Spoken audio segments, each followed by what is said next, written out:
Yes, like the rabbits and the birds were either playing or fighting in the backyard.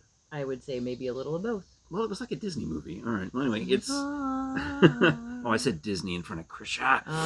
Thing. It's the Krisha and Frank show. The podcast, the video cast, the vlog, whatever you would call it. The thing of things. Mm-hmm. I was once in an improv group that they didn't like being called the cast. Why not? I don't know. The troupe? Whatever. The members, the improvisers? Whatever. Cast everybody is a good word. Everybody has their thing. You know? Does cast sound too scripted, too prepared? I guess so. I don't know. I have no idea.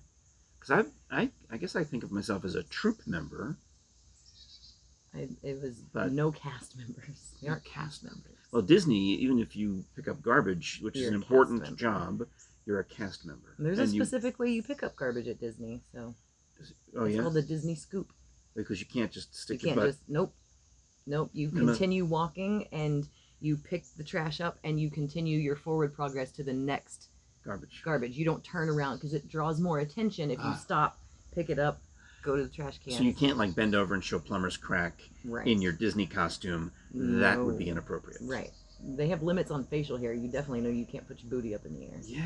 Mm-hmm. All right. Well, what I was going to say, actually it's for later, I was going to talk about the animal activity here, because I mentioned in the last episode that I'm gardening, I'm yard working, I'm cutting, and like there's vines that are just...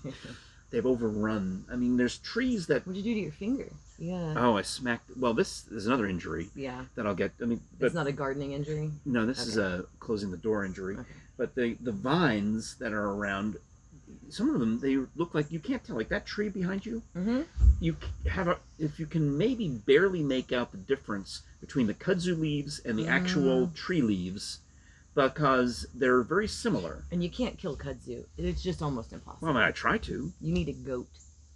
Oh, yeah. You should get a goat. I'm thinking about a kudzu goat. You know you could rent goats? I have heard of this. You can rent goats. Do you call Goats on a Roof over in Sevierville or Pigeon Forge? I think they changed their name. Goats on the Roof? I think they changed their name. No, I haven't been. I mean, I was there recently and they had Goats on the Roof. I think they changed their name. To what? I don't know. Goats not on a roof. I don't know. Well. Yeah. Hey, Goats, if you would like to advertise on the Krisha and Frank program, we're right here. Send an email to Krisha and Frank, spelled out, @gmail.com. I took my kids there. It was fun. The Goats on a Roof? Yeah. Recently? About a year and a half. Before it was changed. Right. I wonder what they call it. Because they could put lambs or female sheep up there and call it ewes on a roof. And ewes on a roof. New Yorkers would come in droves. Hey, ewes on a roof. hey, look, ewes on a roof. But it's weird because it's Goats on a Roof and it's a mountain coaster. But they do have goats. They did? They used to have baby goats somewhere. Yeah. Did they die? I don't know. Did the tiger get them? The tiger. The Knoxville tiger. See, there's been a lot of stories about animals. And the more I've spent time outdoors in the summer, pandemically, I've noticed an increase in animal activity here at the house. But also, let me rephrase that. When I wasn't home, they could have had the run of the place. Right, now you're paying attention. Right. Like I rescued, at the beginning of the year, the pool season is when I rescue salamanders from the water. Yeah. Because they are stupid and they go in there and the chlorine does kill them if you don't get them out fast enough. Yeah. And then they're just like dead salamanders. I was saving caterpillars on the greenway. Caterpillars? They're cute. And okay. All right, can you describe them to me? They're the ones that are bad. They're the ones that make the big, that end up eating your whole tree. Gypsy moth caterpillars? Are they like black and orange? Yellow? Oh, black and orange. No, the ones I'm thinking of are black and yellow, and they look kind of sinister. Yeah, these aren't sinister. These are the cute little fuzzy ones. Yeah, these ones look like almost prickly. And have you seen the woolly bear? The woolly bear caterpillars? I think so. They're like big and brown. They look like a walking... See, I don't see them around here. I remember when I was a kid at Grandpa's house on Long Island, New York, there was a huge gypsy moth infestation of Long Island, and they were eating the oak trees to nothing. So my cousin Terry Hatton and I, the famous hero Terry Hatton... Famous hero. He is. You can Google him. But he and I would go, and Grandpa and I would go, and we would gather these caterpillars, and we would put them in bread bags. Like somehow we had extra. Because Meemaws always have bread bags. But no, they had brand new unused bread bags that had come from the bakery. Oh, okay. We had we rip them off the thing. And oh wow, okay. We had a set of these bread bags. That's so random. It is random, but they got them. Okay. So, but the bag that bread would go in, that supermarket bread would go in, we had hundreds of these bags, and we would take one, and you would fill it with caterpillars. With gypsy moth caterpillars. And then what? And then Terry would stomp them and make caterpillar soup with his big boots that he had. No, that makes me so sad. But think about, these were damaged. First of all, I was a child. This was in the 1970s. It was like burning ants. It's before you were born, so shut up. It was. Okay. I can still mourn the loss of caterpillars. No, I was But the trees, they were killing the trees. It was an infestation. Whoopity-doo. You can Google this. There was an infestation of gypsy moths. But you're complaining about vines. What if caterpillars killed your vines? Then they would be good caterpillars, and I would be fine with that. But they don't kill the vines. The vines overrun every single thing. I also save earthworms if I see them. I like earthworms. Earthworms are good. They're pretty neat. That's why you put coffee grounds out there, is because the earthworms get hopped up on the caffeine. And they're like, and they work faster. Yeah. That's what it said when I Googled it. Anyway. They do. No, so I was going running on the Greenway in early spring, and all these little caterpillars, and I would see them. People ride their bikes out there, and when I would see them, I would just pick them up and put them in the grass. And my friends were making fun of me. They're like, I would too. You saved caterpillars. If I had known. But now, in the last few months, when I run and I see little butterflies or little moths, I'm like, hi guys, you're welcome. Like, so you're assuming that it's the same. How could it not be? Well, there's migratory butterflies, but all right, I'll give you that. A good chunk of them are your caterpillars that have turned into moths and butterflies. Didn't get smarched. And I've seen turtles. And I love turtles. They're my favorite animal. I have a picture. I have a tattoo of one on my foot. They're my favorite animal. Really? Yeah. I have a dead one upstairs that's been freeze dried. I saved. I do. I saved a teeny tiny baby snapping turtle. I'll have to show you a picture. That I might have seen on your. It was on Instagram. my gram. And it was a teeny tiny little dude. And I stopped and I took a picture of it, and a girl came running by me. She was like, "Are you okay?" What kind of turtle is your tattoo? My turtle is your turtle. My turtle. It should be a turtle. It's Is it a tortoise turtle or a turtle? It's a box turtle. Those are the best kind. Those are my favorite kind. And funny story of how I ended up getting this is I hiked Mount LeConte. On purpose, though, right? Yeah. Okay. I hiked Mount LeConte one day, and I randomly got into a hurry for some reason, just because on of Mount LeConte. How do you hurry? In my brain, I was like, And then I came back down, and I was hanging out, and I went to around the same time I went out to Imes, and I was hiking the South Loop, the big South Loop. And I felt myself getting that anxiety. Like, I didn't have to answer to anyone. I wasn't working. I got anxiety that I'd been gone too long from nowhere. Okay. And as I'm like trucking down, I kick what I thought was a rock. And it was not. It was a turtle. And it was a little box turtle. And I kicked it, and it rolled down. Because it was all boxed up. Right. Stove up. And I'm like, oh no. And I stopped, and this turtle, it took its sweet little time, but slowly he came back out, and he was fine. And so I got this turtle tattoo to remind me that you can take a hit. Yeah. That if you're taking your time and you are patient with yourself and your own progress, and even if out of the blue somebody kicks you down a hill, yeah, you can come back and be fine, and just be patient and go slow. Excellent. So that's my turtle tattoo. All right. Yeah. Well, in the second half of this episode, I need to talk about what I promised we would talk about, which is me marking my territory that my wife insisted upon, which has got to do with the gardening and the animals and the things. But right now, we want to urge you to go buy things. Go buy things. This is where your commercial would go. Actually, we'd love you to buy a commercial here on our Frank and Krisha show. Krisha and Frank show. Did I say Frank and Krisha? Frank and Krisha. That's a flashback to some other thing. It's Krisha and Frank. Yeah. What are we selling this time around? You know, we could talk about, there is a theater that's near and dear to me, Oak Ridge Playhouse. They are doing an online show, and they're recording it at the theater. They're socially distancing with the actors. They've put in all of these protocols, but they're going to be broadcasting it.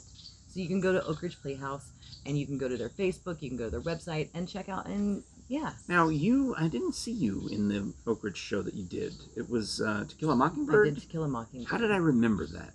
I don't know, but I did. You're a good friend. Okay. But I Unlike missed it. me. But I missed it. But I have seen you in other. I was trying to think. I've seen you in multiple theaters. Mm-hmm. But you're mentioning the commercial for Oak Ridge Playhouse because Reggie is fantastic. Reggie is unbelievable. Reggie and Braxton, everybody at Oak Ridge Playhouse, they're. I did a fundraiser for them. I emceed a lunch. It was a weird fundraiser because it was, we're not going to ask for any money. We're just going to hit them up later. So it was. That's kind of cool. It was kind of cool because two of the kids from Oklahoma, including this one girl, Marybeth something. Oh, is she good? Marybeth is fantastic. What's her name? Marybeth Harris? No. Well, anyway, then we saw her Marybeth, again. I love you. In I think she was in Peter Pan. She was Peter Pan. But we saw her in Meet Me in St. Louis, which is one of my wife's favorite shows of all time. Phenomenal. And she was the Judy Garland, and boy, did she kill it. Marybeth Davis. Her dad is Jeff Davis. He was in. Whose line is it anyway? Yes. The Confederacy. Yes. He was in To Kill a Mockingbird with me. Oh, wow. And he is a minister and sings music and sings at a church locally. And does she go to the Lee University? What's her name? I believe so. I don't know. Maybe? It's one of those things that is in my head. Like, I read the bio in the program because I saw her in Oklahoma and I saw her in the other one I just said, Meet Me in St. Louis. And now that you said minister, I thought of religious and I thought of Lee. Yeah, she's so I might be way off base, but that's what I was thinking. She was Peter Pan at Oak Ridge Playhouse, and the last weekend Reggie always does like archive stock photos. They do the show backwards, I don't know how they do the show backwards, but they do the show backwards just for the publicity photos. Right, and so it's typically the last Sunday, the second to last penultimate matinee. That's my favorite word. Why wouldn't they do it at the beginning of the run or during rehearsals and then use the photos? Because Reggie has his ways. All right, so at the end of the run, they do the backwards show. Towards the end of the run, we start at the end, and there's specific moments. We don't do the whole show. Like, you just take specific moments. But you are, in the course of this, you're rearranging the sets back to the beginning of the show so they're ready for the next show? Yes. Ish. And all right. But Marybeth was Peter Pan. When she was doing the photo shoot, and there was still a weekend of shows left to do. She's got to do the rigging and the flying and then be trained for that and certified for that. Marybeth was having some stomach pain. Oh, no. Turns out, that night or the next day, Marybeth's appendix had exploded. From the rigging? No. Okay. Just naturally. And she had been rigged. And so she did a show where she wasn't feeling great, but turns out her appendix ruptured. And so the very last weekend, her understudy, who was in the show, they put in as Peter Pan, and it was equally as phenomenal. Whoa. I held my breath for a long time there. You did. Oh my. So anyway, that's the commercial. Oh, that's a nice big fat commercial. It's a big old honky commercial. All right. So we're talking about the turtle that you found, the tattoo that you got, communing with nature, saving the caterpillars. You know, the monarch butterflies were doing their migration recently. Did you see them? I did. They passed through on their way to Mexico. That's pretty. Yeah, they like thistle. I remember in New York, we used to see them at the other end of the migration. There was a field of thistle. And my dad knew this somehow, that they would all be there. We went, and there was just a bazillion monarchs in this field of thistle and somewhere in the Hamptons. So it had all of that factor happening at the same time. But we in a previous episode, we had talked about your yard work. And I know, but you're doing great. It looks beautiful. Yeah, I see. All right, thank you. Because to me, you can't tell, except for the stuff that neighbor Nancy did over there. To me, I look and I'm like, well, I know I cut down an awful lot of stuff there, but you can't tell because it should have been cut down years ago. you know, the fact that I finally cut it down, I'm late to the party. You're whoop-de-doo. It doesn't matter. Well, yeah, but I get scratches and itches and cuts and injuries. Do you get poison ivy? I think maybe I'm starting to. I didn't used to. Yeah, but I don't get it. I get, you know, if my legs start to itch while I'm out there doing it, I just wash them with soap, and it's fine. Or Dawn, dishwashing, cuts the poison ivy oils. Yeah. So, or I sit in the pool for a little while, and it's the itching. But I think mostly it's like bug bites and welts. It comes out like little. Mosquitoes love me. Yeah. So normally, if I'm with someone with a different blood type, they'll go to that person. What's your blood type? AB. I'm O. See, this is mosquitoes are like the blood bank. They will choose this. Try this. They will choose the O person, who is the universal donor. Yep. Before they'll choose the AB person, who is the universal receiver. Isn't that crazy? It's science, I think. But it's cool science. Like, it's not crazy. Like, wow, that boggles my mind. It's crazy that there's a receptor in their tiny little mosquito brains, stupid, mean mosquito brains. You know, if think of it this way: you go to the bakery, something smells good, you get it. Something doesn't smell good, you don't get it. Yeah, unless you're starving. And you're like, I don't care. That's how I end up eating Subway in a Walmart.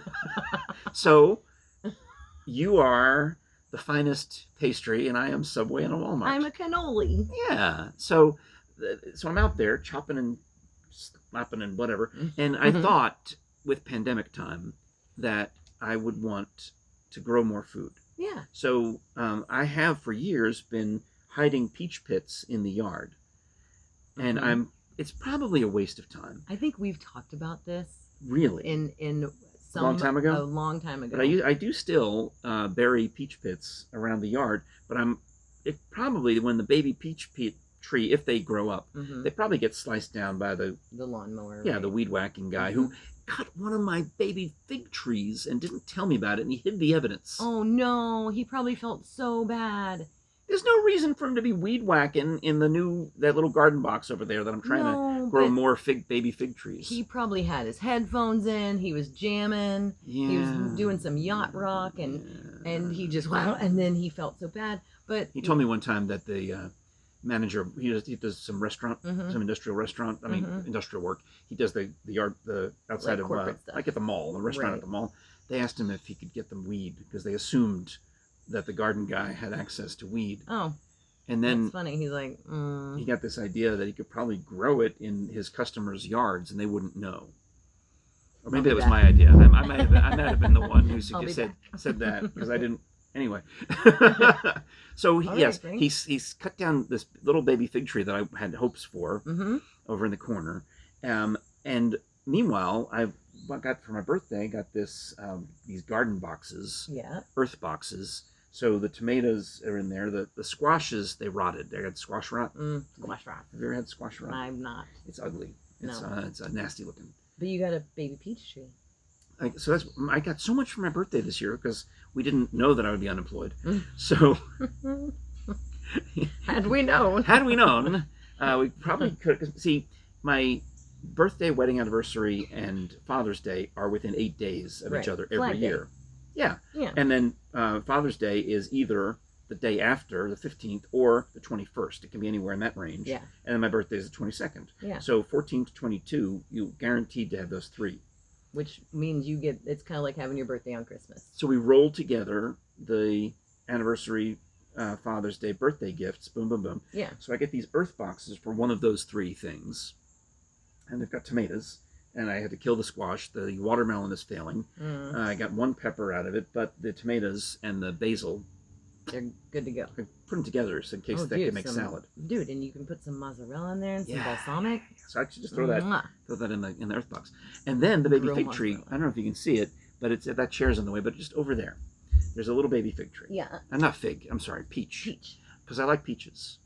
And when I worked in Los Angeles at 95.5 KLOS, somebody, I assume, had thrown their peach pit into the woods or into the greenery adjacent to the parking lot.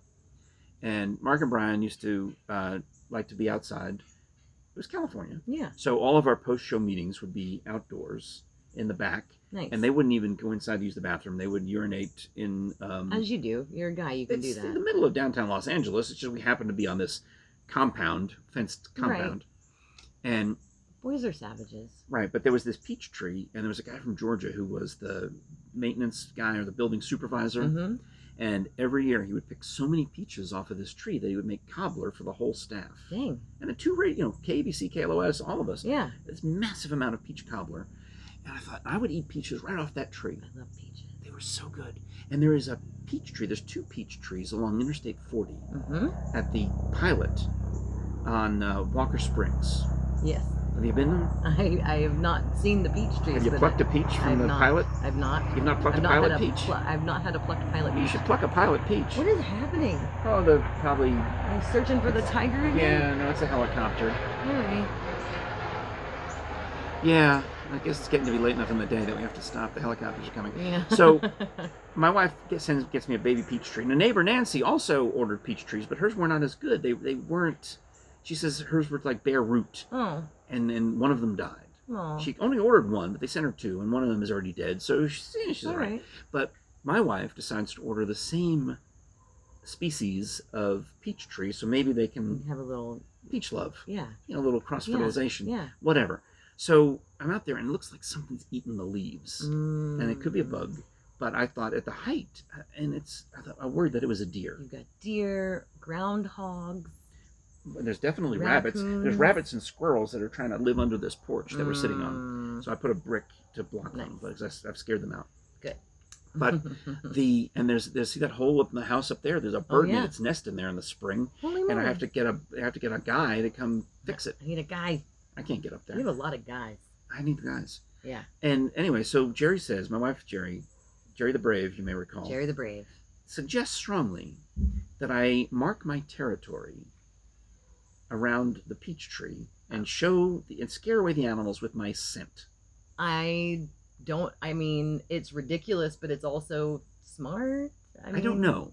So maybe, I don't know. So how am I going to do it? But how am I going to do it? It's right there on the property line. You can see it from the street. Just have Jerry hold up a towel. That's apparently what she suggested. She said after you get in the pool, you could just walk out there with your towel. Right. And just stand there. And I thought, no. But so what about nighttime? What about when it's dark? Well, that's eventually what I did. But first I tried a couple of these. I filled a few of these. You are so extra. He's holding a water bottle. This is a 20-ouncer. You are so extra. This is not a big enough bottle. And apparently truckers have a better system than this. I can't look at you right now. I need to not look at you. We've gone overtime on this episode. Should I stop? That's a lot of tinkle. Yeah, well, there's 2 problems you have. First of all, look at that.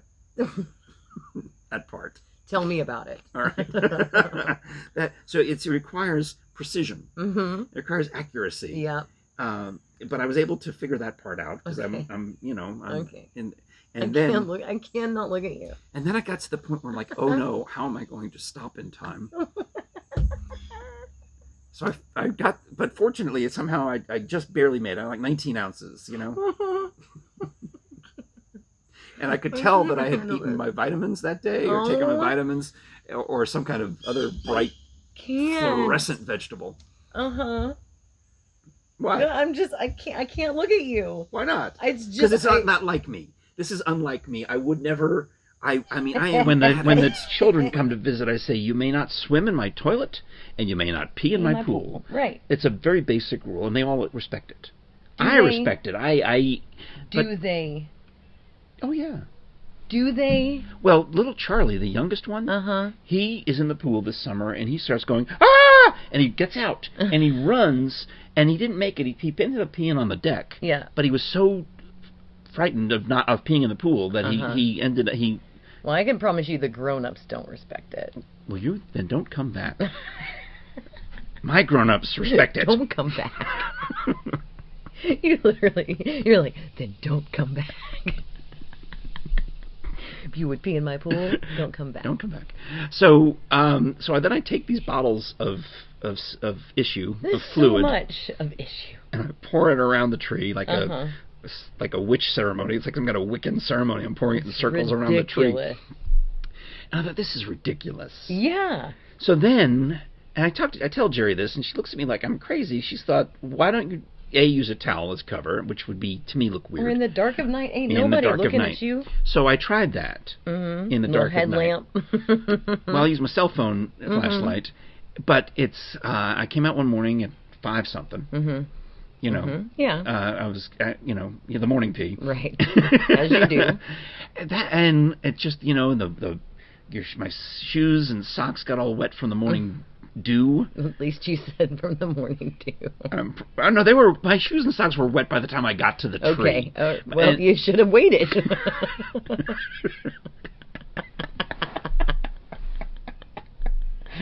I don't even think it worked. I don't even think whatever animal it was that I was trying to frighten away, I don't think they cared. They probably didn't.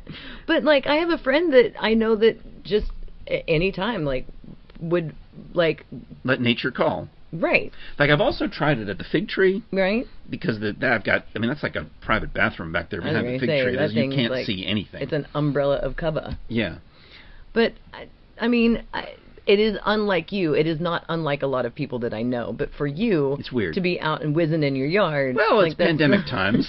I'm trying to frighten away the birds. Rules. There's no rules. So that's something. Yeah. That changed. That you can know that you did whiz in your yard. Yeah. Yeah. A few times. You actually said earlier that you are more relaxed about certain things. There's a little chill in you. Really? Yeah. You've known me a long time. I have. 15 years. There's a little chill in you. Little chill. Well, I should be anxious and nervous and looking for a job. But you're not. No. I'm hoping this becomes the job. I'm hoping this turns into the job. But there's some chill. We've gone way over. All right. Well, thank you for listening. Thank you for watching. Thank you for subscribing. If you liked this episode... there's more. Oh, there's so much more. There's so much more. So much more. Krisha and Frank at gmail.com, and that's how you find us on Facebook, Instagram, Twitter, and coming soon to the TikTok. The Talk of Tick. Mm-hmm. All the things. And if we're missing one, just tell us. We'll get it. We don't care. Yeah. You good? You got to go potty? I probably should. There you go. She hands me the bottle back. Okay, I'm not going to do that. You would be disgusted. All right. Bye.